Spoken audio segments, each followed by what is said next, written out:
안녕하세요. 예꿀TV 퍼플쌤이에요. 오늘은 제가 아이의 이중생활 우리 아이가 집에서 하는 행동, 밖에서 하는 행동이 다르다는 거 어머님들도 어느 정도 짐작은 하고 계시죠?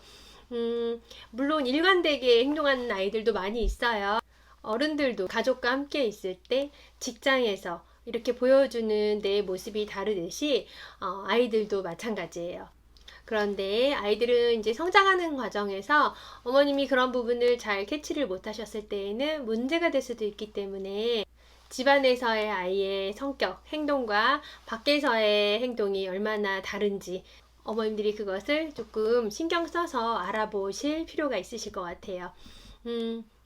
예전에 한 사례로 또 이제 설명을 해드릴게요. 남자아이였고 이제 7살이고 7살 후반에서 초등학교 입학을 앞두고 있었어요.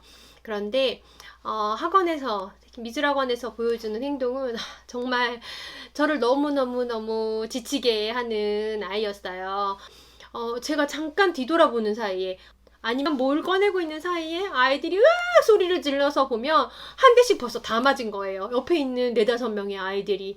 그래서 이 아이도 분명히 제가 재료를 가지러 가기 전에는 앉아서 열심히 하고 있었거든요. 그런데 갑자기 일어나서 후루룩 뛰면서 순식간에 그렇게 많은 아이들을 때렸을 거라고는 정말 상상할 수가 없겠죠. 저도 이 아이가 또 잘할 때는 굉장히 그림도 잘 그리고 또 영특한 면이 있어서 그냥 뭐 한두 번 정도는 좋은 말로 이제 타이르고 친구들도 달래주고 이렇게 지나가는데, 시간이 지나면서 보니까 아이가 이런 행동을 하는 게 한두 번 그냥 우연이 아니었어요. 나중에는 제가 정면으로 보고 있는데도 하게 되더라고요. 그래서 제가 나중에는 굉장히 단호하게 주의를 줬어요. 선생님이 너를 사랑하지만 이렇게 친구들을 괴롭히거나 폭력을 쓰는 행동은 절대로 용서할 수 없어, 이렇게 얘기를 했더니 아이가 이제 좀 알아듣는 것처럼 하고 그날은 좀 조심스러워하고 저한테 잘 보이고 싶어하는 이런 액션을 취했어요. 그런데 또 며칠 잠잠하다가 아이가 또 갑자기 일어나서 친구들을 괴롭히는 행동들을 이렇게 반복했어요. 그렇게 몇 달 동안 제가 아이 타이르고, 또 선생님이 이렇게 너를 사랑하는데 뭐 너가 이래서 되겠냐 하고 뭐 이제 좀 호소도 해봤다가, 그리고 너가 이렇게 하면은 네가 모은 스티커를 다 빼겠다 하면서 남자애들한테 할 수 있는 이 직접적인 손해, 직접적인 효과를 노려서 뭐 스티커도 다 떼보고 여러 가지 방법을 써봤는데 도대체 개선될 조짐이 보이지를 않았어요. 그리고 이제 맞은 아이들이 심하게 뭐 맞은 건 아니지만 이게 좀 문제가 많이 됐었거든요. 그래서 제가 그 아이의 어머님한테 한번 상담을 드렸어요. 물론 그 전에도 살짝 말씀은 드렸는데 조금 대수롭지 않게 그냥 여기셨고, 우리 누구누구가 집에서는 안 그러는데 왜 그러지? 막 이런 식으로 이제 말씀하시고, 그러다가 이제 제가 한번 날 잡고 심각하게 상담을 드렸어요. 아이들이 우리 누구누구를 이렇게 뭐 도발할 만한 상황도 아니었고 정신없는 분위기도 아니었는데 조용히 앉아있다가도 갑자기 일어나서 애들을 때리고, 조금 이 부분에 대해서 좀 상담을 드려야 될 것 같아요. 집에서는 어떻게 행동하나요? 하면서 여러 가지로 이제 어머님이랑 이야기를 나눠보려고 시도를 했는데요. 어머님이 굉장히 기분 나빠하셨어요. 그래서 이런 경우가 저는 참 난감하고 안 좋은 상황인 것 같아요. 선생님 입장에서도 난감하지만 이 아이한테도 결코 좋은 일이 아니죠. 유치원에서도 책 좋아한다고 선생님이 항상 그렇게 말씀하세요. 선생님 근데 나는 왜 미술학원에서만 왜 그러는지 모르겠네요 하면서 좀 선생님이 잘못해서 아니면 미술학원에 좀 나쁜 아이가 있어서 그러는 거 아니냐라는 식으로 말씀을 하셨어요. 근데 정말 아니었고 이 아이 혼자만의 도발이었거든요. 저는 진지하게 상담을 드렸다가 좀 많이 당황했었는데요. 그때가 이제 겨울이었기 때문에 금방 초등학생이 됐는데요. 초등학교 입학을 할 때까지도 미술학원에서 아이들을 때리는 행동 계속 반복했고요. 어머님한테 다시 한번 또 강하게 말씀을 드렸어요. 우리 누가 초등학생이 됐는데 학교에서는 이제 선생님 뭐라고 하시냐, 이제 잘 적응을 하고 다니고 있냐, 미술학원에서는 요즘 이렇게 하고 있는데 여전히 이런 부분이 있다라고 이렇게 말씀을 드렸더니 어머님이 그때는 정말 버럭 화를 내시더라고요.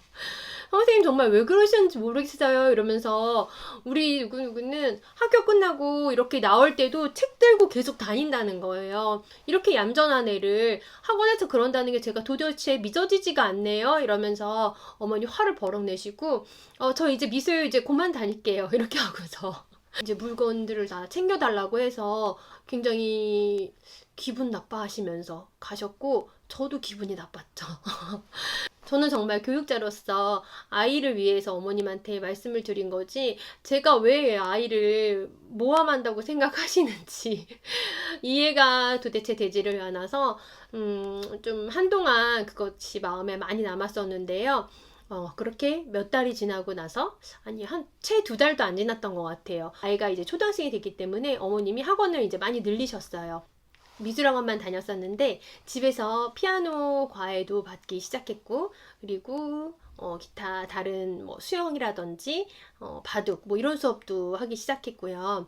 그런데 이제 저한테 아이들과 어머님들을 통해서 소문이 들리기 시작했어요.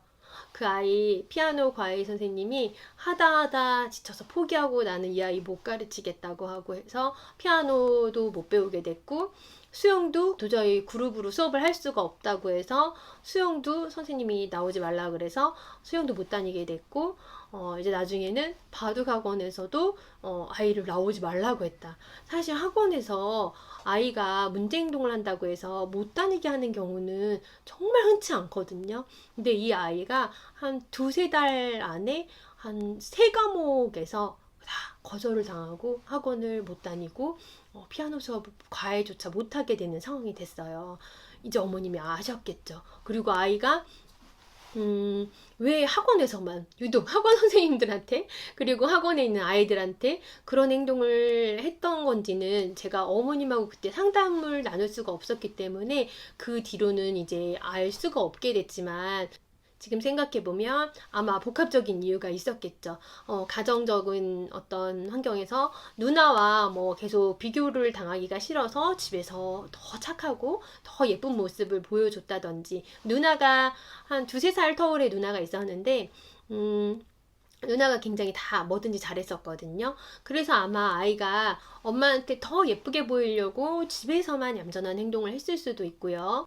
그리고 밖에 나와서 그 스트레스를 해소한 거일 수도 있죠.